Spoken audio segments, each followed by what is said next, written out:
हे पांडुरंगा, जळे माझी काया लागला बनवा धावरे केशवा. चटका बसला साधा आग काडीचा तर काय आपली अवस्था होते. सगळा देह जळायला लागला. धावरे केशवा माये बापा, कथा भाग आपल्या सर्वांना माहिती आहे. पुन्हा सांगण्याचं कारण आहे, मला त्याच्यावर प्रकाश टाकायचा आहे. प्रकाश टाकणारे आम्ही कोण, पण संतत्वच एवढं दिव्य आहे की ते पुन्हा पुन्हा सांगावं असं वाटतं.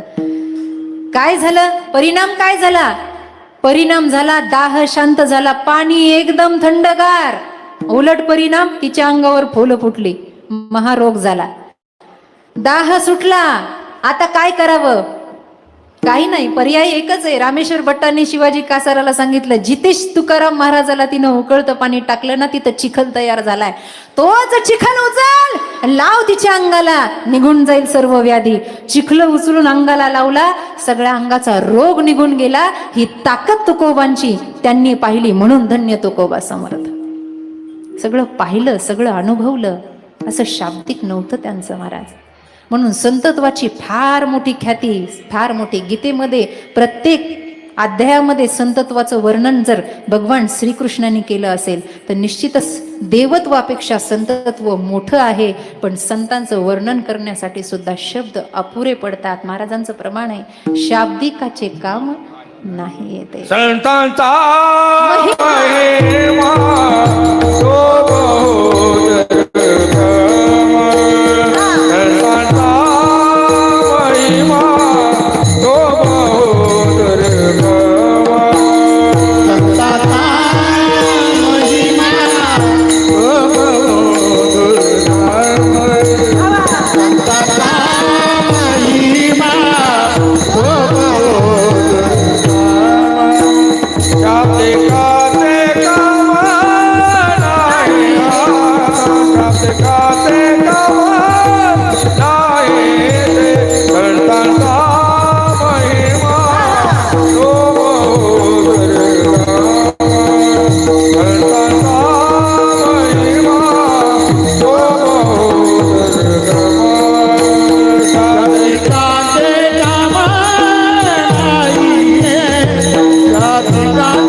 संतांचा महिमा तो बहु दुर्गम. एवढं शब्दाचं काम तिथे नाही आहे आणि एवढं दिव्यत्व त्यांच्या जीवनात आहे. असे तुकोबार आहे. देहाबद्दलचं वर्णन करताय, देह नव्हे मी हे सरे. अरे बाबा, हा देह आपल्याला काहीतरी कार्य करण्यासाठी मिळालाय, काहीतरी कर्म करण्यासाठी मिळालाय. त्याचा सदुपयोग करून घ्यावा, आपण उपयोग करून घ्यावा. 3.5 हाताचा देह मिळाला, त्याच्यावरही अभंग लिहिले. आता सगळंच म्हणणार नाही, प्रमाणावरच जाईल सगळं. घेई घेई माझे वाचे गोड नाम, म्हणा तुम्ही फक्त माझ्यासोबत. देह दिलाय ना, घेई घेई. अरे वाचा दिली आहे ना, कशासाठी दिली? गोड नाम विठोबाचे. कचावट्यावर बसून गावाचे. कसं हसलात म्हणजे आहे काहीतरी. नाही ना, गोड नाम विठो. डोळे तुम्ही घ्या रे सुख आणि पहा तिजोरीचे मुख. पहा विठो. अरे एकदा त्याला पाहिल्यानंतर जगात पुन्हा पाहण्यासारखं काही राहतच नाही. एवढा सुंदर आहे तो राजस सुकुमार, मदनाचा पुतळा. आहा, डोळे तुम्ही घ्या रे, तुम्ही ऐका रे कान माझ्या विठोबाचे गुण तुम्ही ऐका. हा सगळा देह त्याच्यासाठी दिला, तर त्याच कामासाठी तो उपयोगाला आणा. कर्तव्य असतात, पण कर्तव्यानंतर सुद्धा एक कर्तव्य आहे. जसं पाण्या निघाली गुजरी, सासरवाशीनबाई जशी पाण्याला निघते, डोक्यावर घागरी आहे, कडेवर बाळ आहे, किती मोठी जबाबदारी आहे. पण ना डोक्यावरची घागर कधी पडू देते ना कडेवरच्याला रडू देते. तसं संसार सांभाळता सांभाळता ऊर्ध्वगामी दृष्टी ठेवावी. जगाच्या मालकाला आपण आच्छादन करावं, कारण भावबळे आकळे एरवी ना कळे. त्याला कसं आळवता येईल याचा विचार करावा, कारण त्याचसाठी मानव देह मिळाला. बाकी देहाचा काय नाद आहे? देहासाठी रडतोय आपण, देहासाठीच रडतो. आई गेली, बाप गेला, भाऊ गेली, बहीण गेली, सगळे गेले. कशासाठी रडतोय? शरीरासाठी रडतो. नका ना रडू, हे शरीर जाणारच आहे. आश्रय नाश, परता नाश, स्वभाव नाश, नाशाचे प्रकार सांगितले, हे जाणारच आहे बाबा. त्याच्यासाठी रडतोय. खरं प्रेम आपलं आहे कोणावर? आणि मग प्रेम आहे तर सरनात उडी टाकण्याचा एखादा तरी नंबर असेल ना तुमच्याकडे, वाघोलीला तरी. आळंदीला तर नाही बाबा. एवढं प्रेम आहे, एवढा जीव आहे, मग एखाद्यानं सरनात उडी टाकली असं आहे का आपल्याकडे यादीमध्ये? रडतोय कशासाठी? रडले सगळेच हो. रडली तर तारा पण, रामायणाचा प्रसंग घ्या ना. रडली तर तारा पण, वालीची पत्नी तारा रडत रडत आली आणि देवाला न्याय मागायला लागली. पदर पसरवला, न्याय न्याय द्या तुम्ही. तुम्ही अखिल कोट ब्रह्मांड नायक आहात, एक पत्नी एक वचनी मर्यादा पुरुषोत्तम आहात, न्याय द्या न्याय. ते म्हणले न्याय कशाचा द्यायचा तारा तुला? कशाचा न्याय द्यायचा? तुझा पती फार वाईट होता. ती म्हणली तो वाईट असेल, मी काय केलं? न्याय द्या. अगं त्यानं सुग्रीवाच्या पत्नीचं हरण केलं, ते केलं असेल, मी काय करू? न्याय द्या. अगं तो वाईट होता म्हणून त्याच्या छातीत बाण मी मारला, तुम्ही मारला, माझं काय चुकलं? काही पाप आहे माझं? मी भांडले तुम्हाला? तुमचं आणि माझं वैर आहे? काय वैर आहे म्हणून तुम्ही मला वैधव्य पण दिलं? पदर पसरवला आणि भीक मागायला लागली, न्याय द्या न्याय द्या, मला काहीतरी न्याय. जगाचा न्याय करताना तुम्ही न्यायाधीश म्हणून घेताना, अरे देव म्हणजे देणारा असतो ना, का माझं सौभाग्य घेतलं? न्याय द्या मला, न्याय करा माझ्यासोबत. सगळ्या गोष्टी झाल्या, सगळं रामचंद्रांनी सगळं ऐकून घेतलं प्रभूने, देवाने. आणि सगळं ऐकून घेतल्यानंतर त्यांनी तिला प्रश्न विचारला, तारा मला एकच सांग, तुझं प्रेम कोणावर होतं? तुझं प्रेम तुझ्या पतीच्या देहावर होतं का तुझ्या पतीच्या आत्म्यावर होतं? सांग मला. हा वाली जो पडलाय हा आता माझा भक्त झालाय. तुम्हाला प्रसंग कदाचित वाचा, रामायण वाचलं असेल तुम्ही, भावार्थ रामायण, आनंद रामायण, रामचरित्र मानस वाचा. वाली मरताना म्हणतो, मै बैरी सुग्रीव पियारा, कारण कहू नाथ मोही मारा. काय कारण आहे तुम्ही मला मारलं? ज्या वेळेला कारण सांगितलं त्याला शरणागती घ्यावीशी वाटली, त्यानं देवाच्या समोर हात जोडले, लक्षपूर्वक ऐका माता भगिनी, लक्षपूर्वक ऐका, हात जोडले. देवालाही दया आली. देव म्हणले, वाली तुला जिवंत करू का? तुला जीवनदान देऊ का? आता देव जर असं म्हणायला लागला, आपण मागे सरायचं असतं का? राजा जर म्हणला काय देऊ तर तंबाखूला लावायला चुना द्या, पाती विकृती. अरे देव म्हणतोय ना जीवनदान देऊ का? वालीनं म्हटलं नको मला जीवनदान. तिथे लक्ष्मण आदी सर्वजण उभे होते. ते म्हणले, वेडा आहे वाली, याला मागता येत नाही, याला मागता येत नाही, याला मागता येत नाही. अरे हुशार तर वालीच होता. देवानं विचारलं, का तुला जीवनदान नको? वालीनं सांगितलं, 10,000 वर्ष जरी मी जगलो तरी पुन्हा मला मरावंच लागणार आहे, पण त्या वेळेला मरताना तुम्ही माझ्या जवळ नसताल, म्हणून त्या मरणापेक्षा आत्ताच मरण बरं, कारण अंत समय राम आवत नाही. साधू ओळखावा मरणी, अंत समय राम आवत नाही. असा वाली. आणि त्या वालीची पत्नी रडते. राम म्हणतात, प्रेम कोणावर आहे? त्याच्या शरीरावर आहे की त्याच्या आत्म्यावर आहे? जर त्याच्या शरीरावर प्रेम असेल तर शरीराचं अयोध्येला जाऊन काय आम्हाला लोणचं घालायचं नाही, उचल घेऊन जा घरी. शरीरावर प्रेम आहे ना, किती दिवस मड ठेवता घरात? वास येईल, वास उडका. काही काही तर म्हणतात मीटिंगला जायचंय 12 वाजता, घ्या की उरकून. काय आहे? म्हणून ये साथे आली या ओळंगा सारंग धरू, नाही तरी संसारो जाईल. कवनाचे माईबाप, कवनाचे गणगोत, मृग जळवत जाईल लया. उगाच लिहिलं नाही हे सगळे अभंग. कशावर प्रेम आहे? शरीरावर प्रेम आहे, घेऊन जा ना बाई शरीर. आणि तुझं जर आत्म्यावर प्रेम आहे तर नैनम छिंदंती शस्त्र. अगं तो मरत नाही, मारल्यानं जाळल्यानं जळत नाही, डुबवल्यानं डुबत नाही. आत्मा हा अमर आहे. तत्वज्ञानाचा उपदेश तिथे केला. तारा अंगत प्रभूच्या शरणांगतीमध्ये आले. सांगायचं तात्पर्य, देहाची आसक्ती आहे, देहावर प्रेम आहे. आणि ह्या देह तादात्म्याला जोडून ज्या ज्या गोष्टी आपल्या मनाला हव्याशा वाटतात त्या मिळाल्या नाही की माणसाच्या जीवनामध्ये दुःख आहे. महाराज म्हणतात, हे दुःख मिटवायचं असेल तर एक साधना त्या साधकानं सिद्ध करावी. अभंगाचं प्रथम चरण. देह नावे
वाजवायच्या असल्या तर कुचर हरभऱ्यावानी वाजू नये, जरा जोरात वाजवा.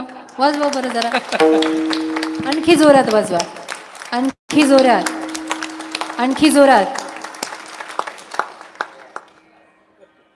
आता बरं वाटलं. कलाकाराचे कोई गाणं मस्त, कोई ताण मस्त, कोई की, आणि यांच्यासारखं मला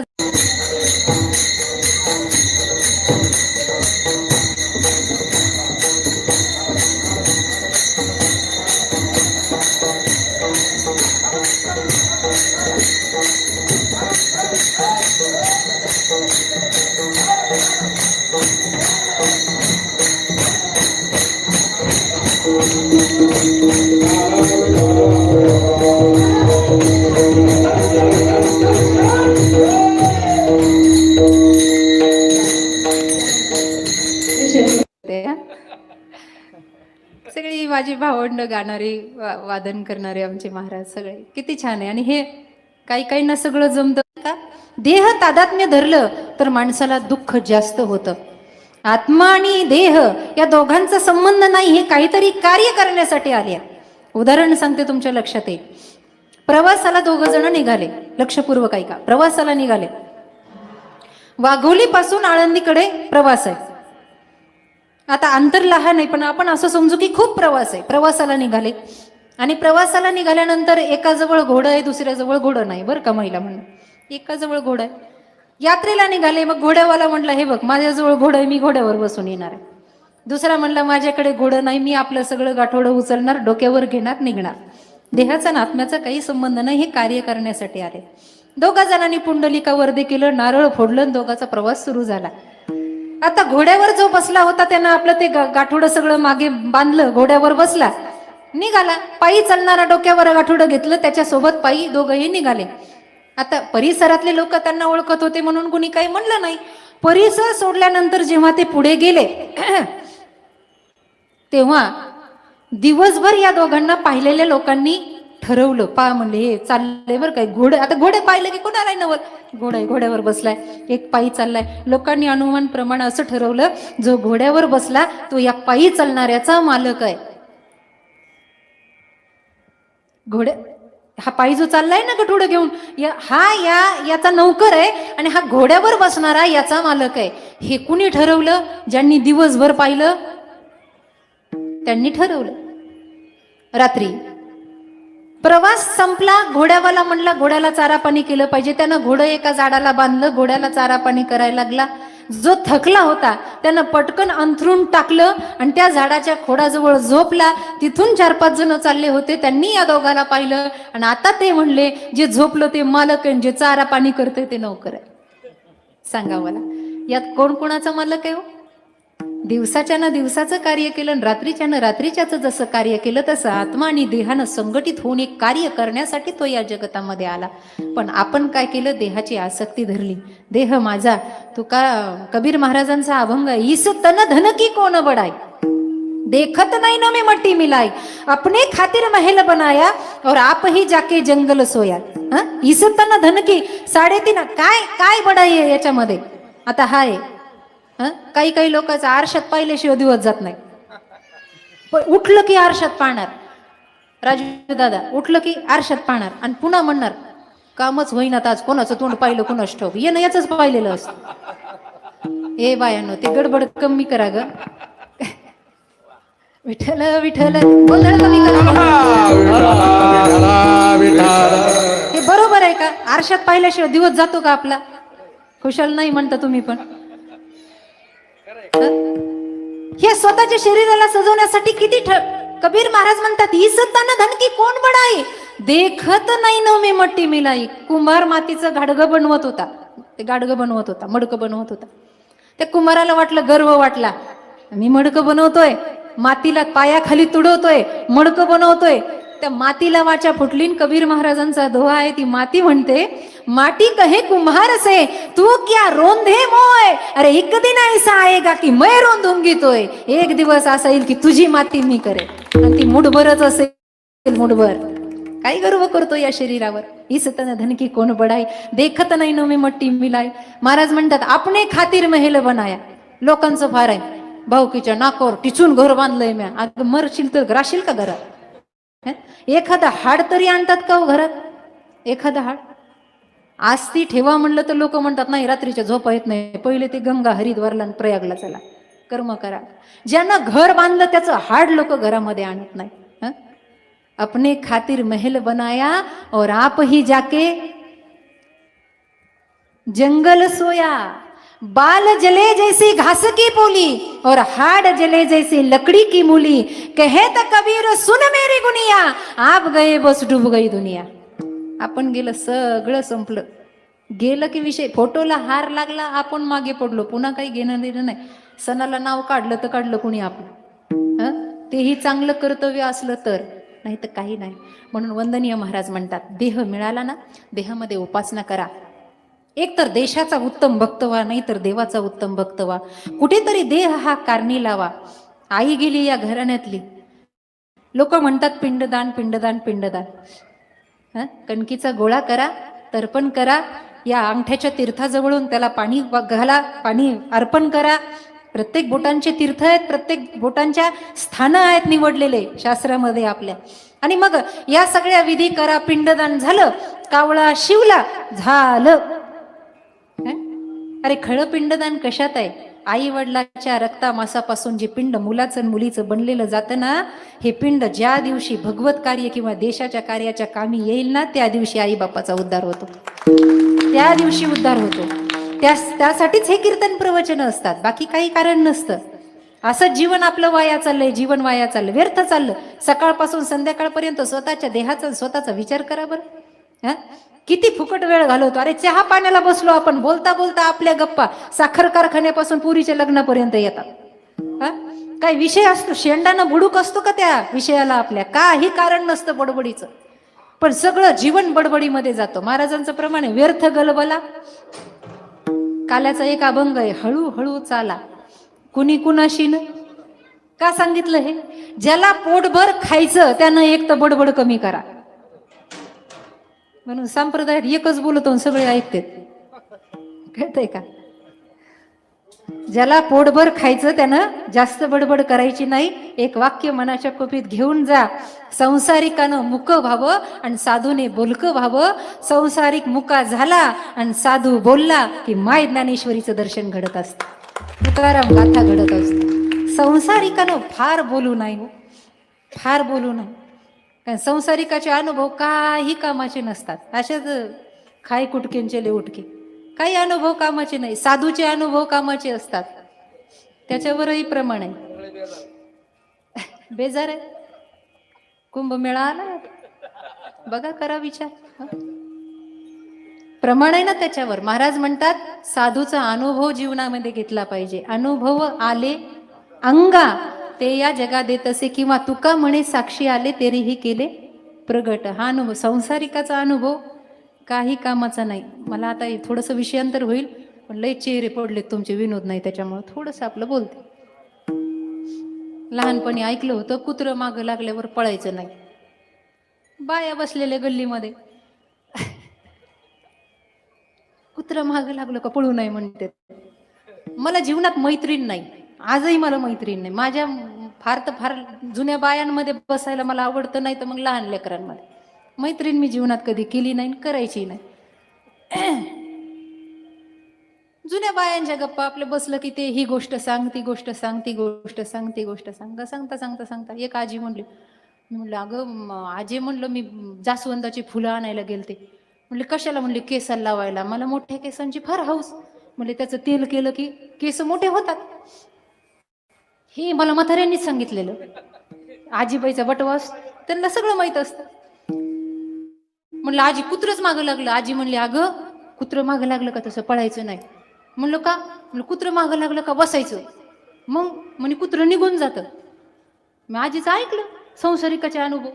गेले, गुरुवारची सुट्टी होती शाळेला, जास्वंदाची फुलं आणायला गेले, जे कुत्रं मागं लागलं. आजीचे शब्द आठवले मला. खाली बसले, कुत्रं हुशार, कुत्रं मागं निघून गेलं. म्हणलं काय गुण आला आजीच्या शब्दात, काय आजी अनुभवी. म्हणलं किती कुत्रे मागं लागले काय, तरी पण पळाले. म्हणलं शहाणं कुत्रे, ठीक आहे. थोड्या दिवसानं 9वी 10वीचा वर्ग होता आणि पुन्हा जास्वंदाचं फुलं आणायला त्याच मळ्यामध्ये आम्ही गेलो. त्याच मळ्यात गेलो. मैत्रिणी कुत्रं भुकायला लागलं, मैत्रिणी गेल्या पळून. माझ्या मागं लागलो कुत्रं. कुत्रं मागं लागलं का आजीचा शब्द आठवला का मी जागेवर बसून घेतलं. कुत्रं तिथंच बसलं. मी उठले की कुत्रं उठत जाईन, मी बसले की कुत्रं बसत जाईल. 2 तास खेळ चालू होता. असं वाटलं घरी जाऊन म्हातारीचा गळा कधी दाबीन मी. हिनं सांगितलं कुत्रं की माझ्या अंगाला लागलं बसावं. संसारिकाचे अनुभव काही कामाचे नाही, साधूचे अनुभव कामाचे आहेत. साधूंच्या गोष्टी, साधूची संगत कामाची आहे. तुकोबाराय आदी करून संत उपदेशपर अभंगात हेच सांगतात, काही नाही, देहाची आसक्ती करू नका. देहाचा सदसद विवेक बुद्धीनं त्याचा सदुपयोग करा. आणि जर ज्या वेळेला देहाची आसक्ती संपेल त्यावेळेला उरला उरे विठ्ठल, विठ्ठलाशिवाय खाली काहीही उरत नाही. पण हे एवढं म्हणणं जेवढं सोपं आहे, जेवढं गाथ्यात वाचणं सोपं आहे, तेवढं कृतीमध्ये आणणं अवघड आहे. मग त्या आणण्यासाठी काय करावं? अभंगाचं दुसरं चरण. मनवणी लाभ करा, मनवणी लाभ करा, मनवणी लाभ करा,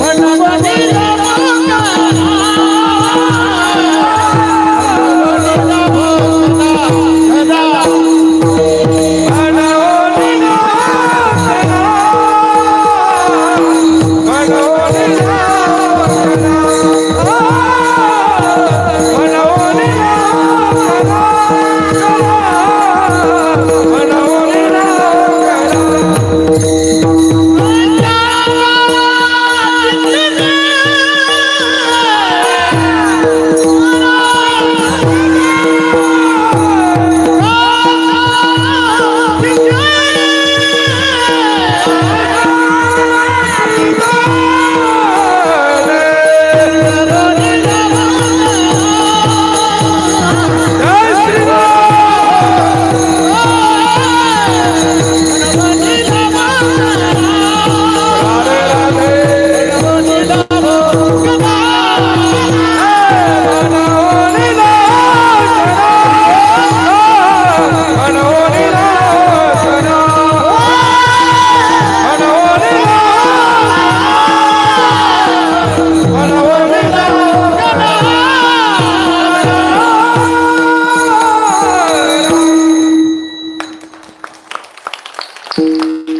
सांगावं नाही लागलं पाहिजे.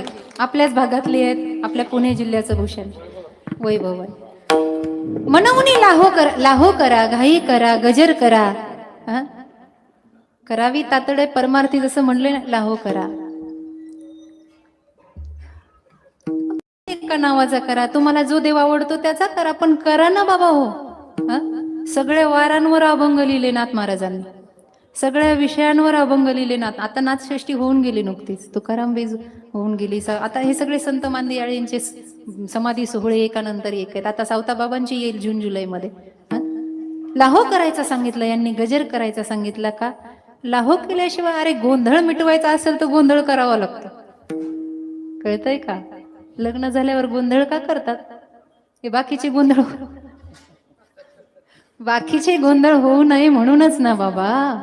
म्हणून तुम्ही गणपती बाप्पाचे भक्त असाल, गजाननम भूतगणाधिप लाहो करा. पांडुरंगाचे काय असाल तर तुम्ही मंगलम भगवान विष्णू, मंगलम गरुडध्वज लाहो करा. शिवाजी असताल तर तुम्ही महादेवाचा गजर करा. अंबाबाईचे असाल तर तुम्ही अंबाबाईचा गजर करा. लाहो करा ना बाबा. अनंत रूपे अनंत वेश, त्याची रूप वेगवेगळी आहे, पण देव तर मात्र एक आहे ना. वेळ वाया घालवू नका, लाहो करा, भजन करा. कीर्तनात सुद्धा म्हणावं लागतं, टाळी वाजवा म्हणा, तोंडानं म्हणा, वाजवा म्हणा. मला हीच शोकांतिका वाटते. बाकीच्या पशूंना त्यांची कामं सांगावी लागत नाही, पण माणूस असून माणसाला माणसाची कामं सांगावी लागतात. गाढवाला सांगावं लागतं का उकिरड्यावर लोळ म्हणून? तेवढी तरी मान हलवा ना. गाढवाला सांगावं लागत नाही, कावळ्याला सांगावं लागत नाही, कोकिळीलाही सांगावं लागत नाही, पण माणसाला सांगावं लागतं माळ घाल, माणसाला सांगावं लागतं भजन कर. कोणतंही करा, कोणत्याही देवाचं करा, जरुरी नाही, बंधन नाही इथे. तुम्हाला जो देव मनापासून आवडतो ना त्याचं भजन करा, अंतरंग त्यानं रंगवून टाका. बरं झालं आता, बस झालं आता बाह्य रंग साधना, बाद झालं बाहेरचं प्रदर्शन. मनोनीला हो करा, गजर करा, गजर करा, करा बरं गजर, वरती हात करा सर्वजण, अशा गजर करा. उधो बोला, उधो बोला, उदो बोला, उदो बोला, उदो बोला, बाई माऊली गो. उदो बोला, उदो बोला, उदो बोला, मी मुद्दामून हे घेतलं. 2 पार्ट्या करू आपण, वेळ कमी आहे आपल्याकडे. तुमचा चांगला येतो आवाज, काही यांचा येतो, कीर्तन झाल्यावर बक्षीस. आधी तुम्ही म्हणायचा, वरती हात करा. उधो बोला, उधो बोला, उधो बोला, उधो बोला, उधो बोला, अंबाबाई माऊलीचा हो हा. वा वा, माऊलीचा हो. उधो बोला, आनंद स्माईल असं. उधो बोला, उधो बोला, उधो बोला, अंबाबाई माऊलीचा हो.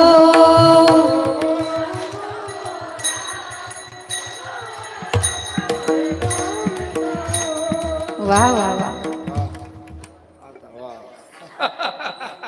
आता तुम्ही, मी तुमच्या बाबा पडू द्यायची नाही पार्टी. उधो बोला,